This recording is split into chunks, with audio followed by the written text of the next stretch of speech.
Hello and welcome again to North Central Journal. I'm Scott May, and joining us for our show this month is the Executive Director of Fitchburg Access Television, and he didn't force me to do this. I actually asked him to do it. It's Nathan Glenny. Nate, great to see you. Scott, thanks for having me on your show. It occurred to me that there's been a lot going on at FATV over the last year or so. What made you think that? First of all, a brand new location. Right on Main Street at Boulder Drive, but also an anniversary year for Fitchburg Access Television. What year would this anniversary be if we were celebrating it as a couple? Oh, well, a long relationship of 35 years. Wow. We actually have an anniversary tumbler that we've been giving out at local events, throughout the community here, but 35 years of working together for a stronger community through local access television. Part of that celebration, of course, is the new location at 780 Main Street. We have to talk about that process, and first of all, what prompted the move from Kimball Street, where you had been since 2004, I think. Yes. The prompt of the move was something that, FATV, its board of directors, and overall the community has always wanted to have a presence on Main Street. Yep. Our facility on Kimball Street served well for the 18 years that we were there. When people would come and sit on these types of programs, they would always be impressed with what we have. The technology, the professionalism that we conduct here. But there was just always this disconnect of, we're right next to Main Street, but we're not quite there. There's a railroad track, a river separating us. That's right, yeah. And honestly, you probably know, as a prior executive director, the parking was not always the best. Mm-hmm. I think that it was a move that we always wanted, but because of what we do in our industry, there were some unique attributes to a building that we needed to find. And with Main Street, there's a lot of historical buildings and older buildings that wouldn't accommodate the needs that we have, specifically this studio that we're in. Now, this is a former annex of Rollstone Bank. It was office space, I think, primarily. Mm-hmm. How did it fall into your lap? How did that process come together? So back in May of 2022, a colleague within the city reached out and had said that Rollstone Bank was looking for a tenant, and that they were looking to speak further with us and see if we'd be interested. That was an incredible phone call right at the right time for us. And I took a tour with some of our FATV staff and board members to see the space and would it work for our needs. Well, after discussing with a studio consultant, our lighting consultant, we realized that yes, this space could be converted from an office type of setting into a television studio facility. Now let's talk about that conversion. I mean, that was... Yeah. Actually, when you look back on it, it took some time, but for everything that needed to be done, it came together pretty well, fairly quickly. Oh yeah. Fairly quickly. It's unbelievable. Yeah. This whole story, which again, started in May of 22. We looked at the space and, then we started working with an architect and started doing the layouts and design, and a lot of the work that was done in-house because, we know our trade best. Having a great team to be able to really plan and coordinate this new layout, its design, that's huge. Mm-hmm. And I personally feel that when you take something on and you do it yourself, you take a lot more pride in it, and it's yours, right? Or collectively ours here at FATV. So once we went through the process with the architect, we then went out and looked for a general contractor to work with us. We like to invest locally here. And so we only really solicited bids from local contractors. We feel it's valuable to invest there.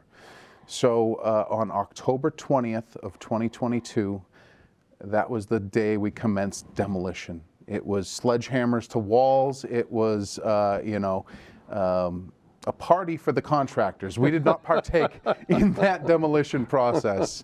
But it's, when you look back at it, the timeline is truly incredible. Yeah. Because October 20th, and the office space was ready by the first of the year, in January of this year. And then we opened up this studio for productions February 1st. So the timeline of the shift, we were prepping all along once we knew the move was going to happen, purging old stuff, going through paperwork, 5 dumpster loads of fun. That was a good one. Yeah. But the studio itself, the transition from 175 Kimball Street to 780 Main Street, we only shut down for 6 short weeks. When you think about all of the technology and integration and build out to take place during that time, and by the way, all done in-house, that is a remarkable feat. And that shows what a great team we have here at FATV. What were some of the challenges that came up along the way?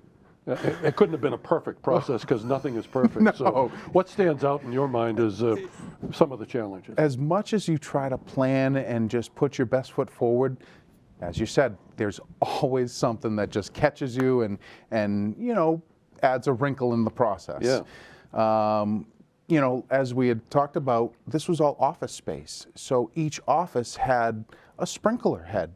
It had ductwork for the HVAC system. We had to rework that because we needed the height in this room to be all open to be able to put a lighting grid in the place of it. Mm-hmm. That was a challenging process to redesign, work with the mechanical engineers, the sprinkler technicians, to ensure that we complied with code, but to also get the layout that we needed for our infrastructure build out.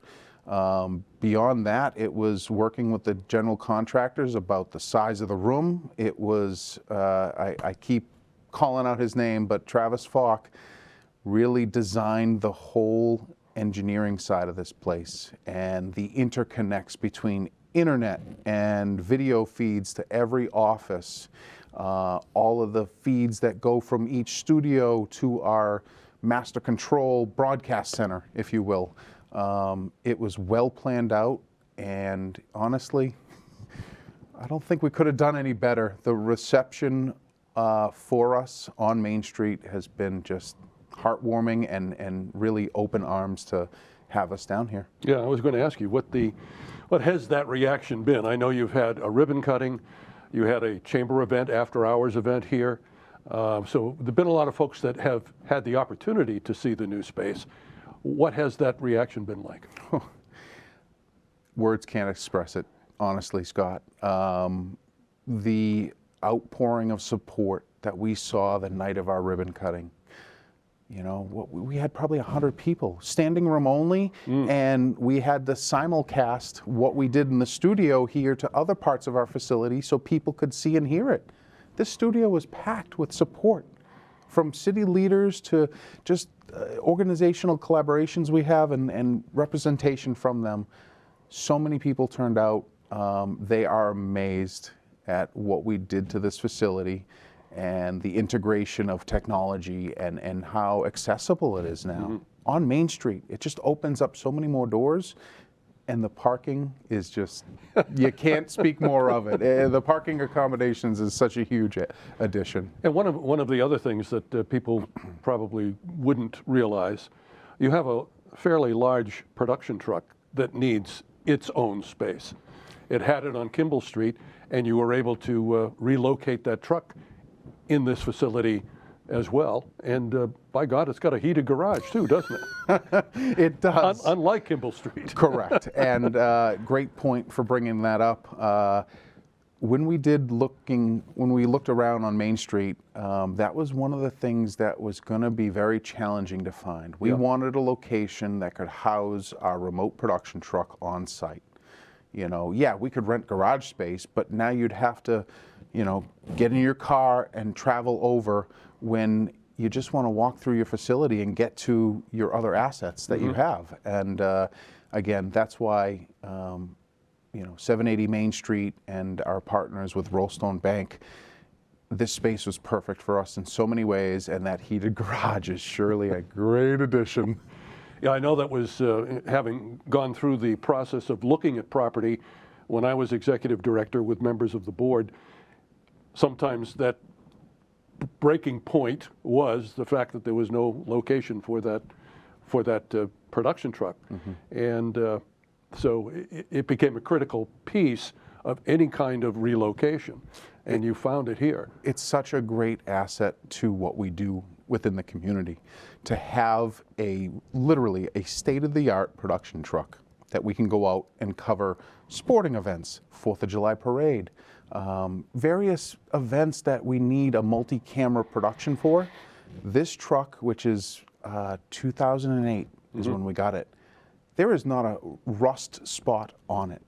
And we take very good care of our equipment, and it shows with this production truck. And we're going to keep it for years to come. But it's because we've always had a storage facility for this truck. Keep it out of the New England elements. Yeah. We talked about relocating to Main Street, and I just wanted to go back to that and ask how you've been here only, 5 months now, 6 months now. But people now are aware of Fitchburg Access Television where they may not have been aware before. You also have neighbors here.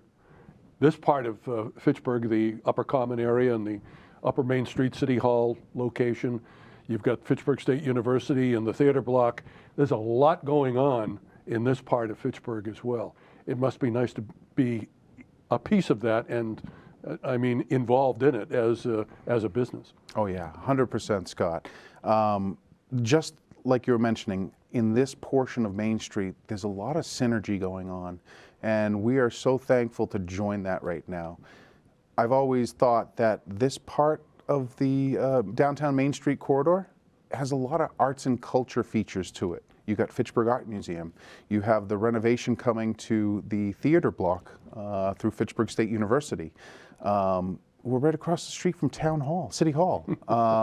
It's all right here, and it's been a great addition overall. And you mentioned of our neighbors, Rollstone Bank and Trust.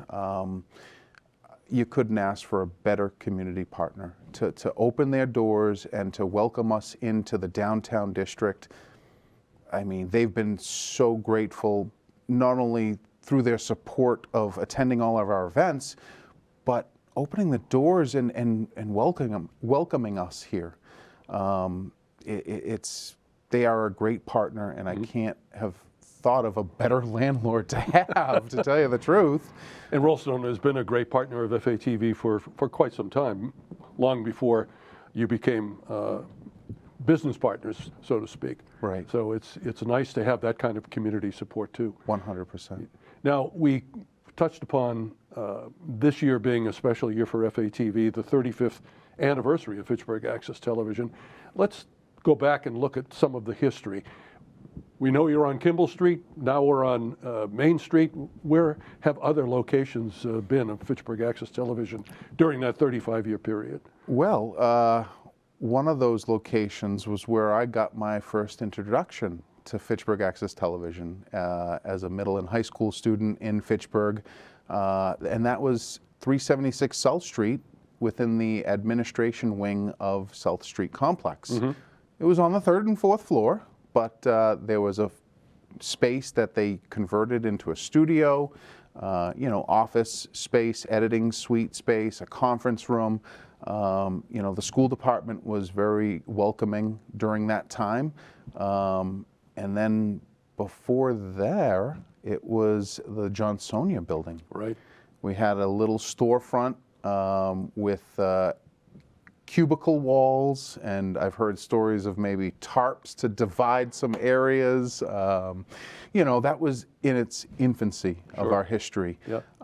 But each and every year, FATV continues to build upon what we do. We have more participation through memberships and organizational memberships. People know where they can turn to for local coverage, whether it's sports, civic meetings, legislative meetings, or talk shows like we're doing today. You can really meet a lot of the residents and members of our community all on local access television. Now, last month in May, you had your Boulder Award celebration. The annual Boulder Award this year went to whom?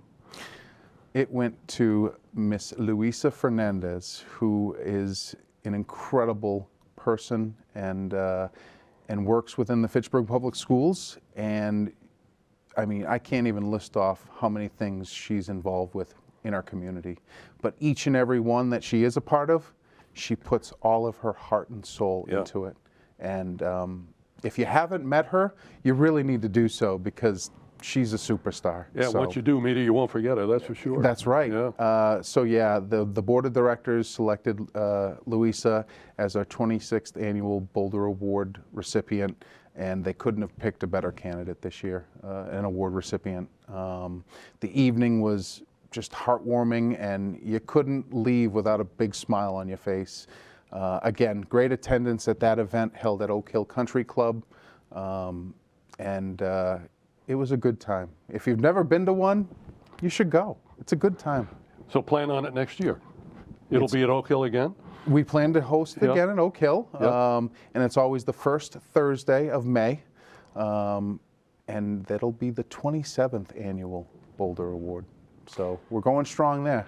Now, we're halfway through 2023, and I want to look at the second half of the year and some of the things that you'd like to talk about it that are coming up, production events that are on the calendar for FATV coming up in the next 6 months. Of course. There's always stuff going on here, right? You know. It never ends. No, it doesn't. Before I get into some of the events that we do, what we're going to be rolling out in the community is some remarkable new additions. We're going to have an HD channel. Wow, incredible. We're going to join the fun of HD broadcast. Long time coming, but great to hear, yeah. Yes, so that'll be nice to feature for our residents of Fitchburg. We're also going to debut our closed captioning service on the government channel, and that is available in both English and Spanish. I feel that that's a great way to bridge some of the communication gap that we see in our diverse community. You know, we're getting more interest with our podcast studio. We have this beautiful studio here to create local content. You know, we're always looking for new members. You can volunteer, you can create your own show. There's a lot of creative opportunity down here. But as you know, FATV does a lot of productions in the community. And the first thing that we're going to be encompassing upon is the 4th of July parade. We just finished up a bunch of graduations for our community. A bunch is... 7 in total, I think it is. Yeah, just a couple of them. But it's something that I feel is important for our community. Sure. And something that we've done all through the years. Forever, it seems like. Yeah. So after 4th of July, which we're actually going to roll our production truck through the parade and give out candy. Nice. I will be driving the production truck, but my wonderful team here at FATV will be broadcasting the parade live and from our legislative building right beside City Hall downtown. Another annual tradition that we always do on a holiday. Yep. After that, we look forward to resuming our partnership and collaboration with Fitchburg State University. We host their multi-camera course here at FATV. One of their professors comes here. They get access to the latest and greatest technologies, and they learn the foundational skills of multi-camera production. And this year in the new location for the first time, right? Correct. Yeah. There's been a couple of small upgrades, so I'm sure the students will be excited for those. But yeah, it's really a nice presentation overall when they come to our facility. You know, the student count varies depending upon enrollment, but we've seen anywhere from 12 to 15 students per semester. Right. And with technology, that's a good number to have. You can't have too many because you need that hands-on aspect. And it's an election year, too. Oh boy, yes it is. That's coming up. Yes. So this year is a bigger local election. Yep. We see our mayor coming up. We see local ward and city councilors up for re-election. And so that evening is, again, it's an all hands on deck effort. And, you know, we provide live coverage. We gather the data from each of the polling centers. We compile it and we present it to the community so that they are in touch with the latest polling numbers. And it's another service that we provide to our community. And of course, football season. Yeah. Again, that's all hands on deck with oftentimes student volunteers from the Fitchburg State University class as part of the crew. And you do Fitchburg State, Fitchburg High School. And what we've done since the pandemic, we've tried to expand our reach, and we try to do at least one game from Monty Tech, and we involve some of their students as well for that broadcast. Yep. And also St. Bernard's High School. We try to do one game from there.